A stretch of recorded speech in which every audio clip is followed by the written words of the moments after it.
Over the last 2 months, I have taken large sections of my game and either ripped them out or completely rebuilt them. What were they and why would I do this? Stick around and find out. Hi, I am Zemek and this is the third devlog for Advenclave. Since the last devlog, I've spent countless hours removing parts of the game that no longer align with the direction the game is headed toward, while also adding new features along the way. Before we jump straight in, I am happy to announce that the game finally has a Steam page.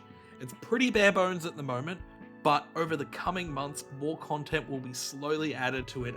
If you would like to wishlist the game, check the description below. Now, first up on my chopping block was the player sprite. The main reasoning behind this change was I wanted to move away from a flat sprite and head more towards a 3/4 top-down angle style, similar to a Zelda Minish Cap. And along with this change, the decision was made to make the character animations more streamlined. As you can see, previously the sprite sheet had 17 different animations, each with 4 different directions and 6 frames each. Each of those could have multiple different equipment slots, hair, weapons, cosmetic items, and all this for a single character.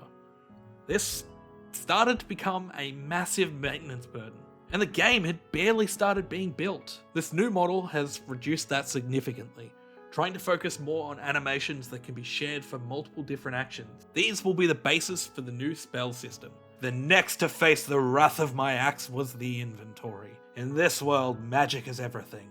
So I started to think, why are tools even needed? You learn new spells throughout the game and use those to carve your way through multitudes of enemies. Why not apply that same logic to chopping down a tree? That way, it's only handled in a basic interaction now. No need to constantly swap between different tools to find the right one to break a rock or water a plant.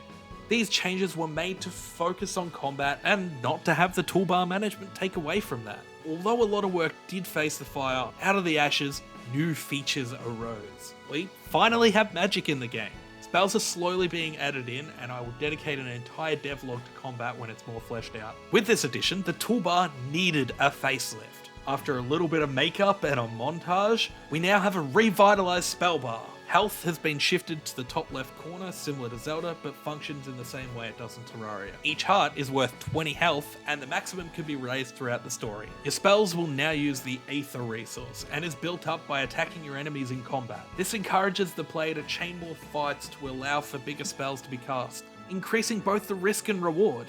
I wanted to avoid situations where, between each fight, the mage sits down, grabs a bit of bread and starts munching on it before running into the next group of enemies. Dungeons are slowly having a personality injected into them, giving them some atmosphere, as well as bringing in some puzzle components. As you can tell, it's extremely unique and not blatantly stolen from another game.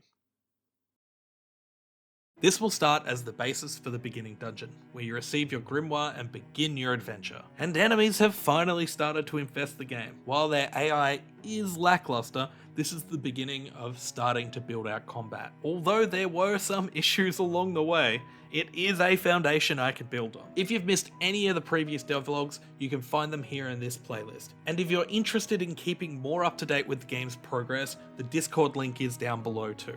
Thank you everyone for watching, and I'll see you next time.